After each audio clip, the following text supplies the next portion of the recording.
ብዙ ራስን እንድንትን ለማየት ሞክር። እኔ ማለፊው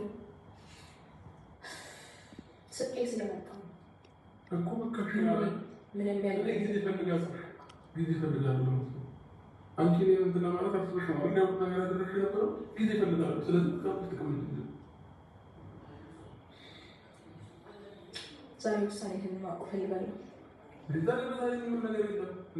ከዚህ በፊት ብዙ ጊዜ አሳውቄያለሁ።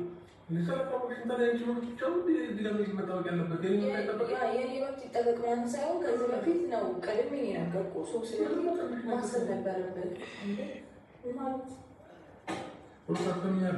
ያንቺ ፍላጎቶች ያለ የሚጠበቁ ማሰብ ፈልጋለሁ። አንድ ወርም ሊሆን ይችላል 15 ቀን ማሰብ ፈልጋለሁ። ዝም ብዬ ዘው ብዬ አልገባም። ከዚህ በፊት የተሰቃየሁ ከዚህ በፊት እንትን ያልኩት ይበቃኛል።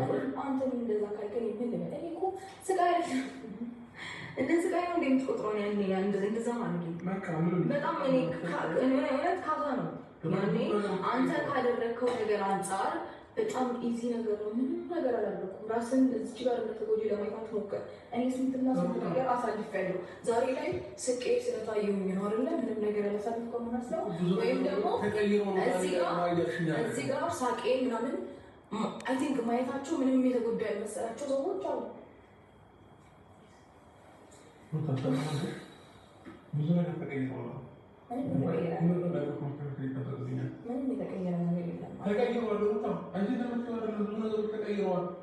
ቀላል ለምትሄድ ገባሽ? አንቺ እንደመለሽ ትዘሽ ስትሄጂ ብዙ ነገር ጀምሬያለሁ። የራሴ ነገሮች ጀምሬያለሁ። ጀምሬያለሁ። ያንን ነገር በምንድን ነው ማሳየት የምችለው? በምንድን ነው ማሳየት የምችለው? ምን ታውቂያለሽ?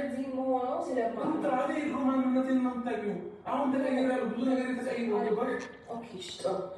አንድ ወር ምናምን ማሰብ ትፈልጋለህ? አንድ ወር እስኪሞላ ድረስ እኛ ዝም ብለን እንቀምጣለን። አንተ ግን አስበህ ጨርስ ነው። ከዛ በፊት ግን እንዳመጣ እዚህ ቤት በቪዲዮ ወይም በሆነ ነገር አሳያለሁ። በቃ ማሰብ ስትችልና ስትወስና አለበለዚያ ምንም አላሰብኩም። ሰው በጣም ግልጽና ግልጽ ነው። አሁን እሺ፣ ሌላ ጭቅጭቅ ውስጥ እንግባ ወይስ አታገኝም? ሁሉም ነገር በቃ እኔ ማሰብ ፈልጋለሁ። ብዙ የተበላሹ ነገሮች አሉ። ገባሽ? አንቺ ተተሽን ከሄድሽ በኋላ ብዙ የተበላሸ ነገር የለም። ምንም የተቀየረ ነገር የለም። ሁሉንም በደንብ ጠንቅቄ አውቃለሁ። ከዚህ በፊት ቀን ሰጥቼሃለሁ። አስብበት ብያለሁ። ሰው ማሰብና መወሰን ያለበት አንተ ነው።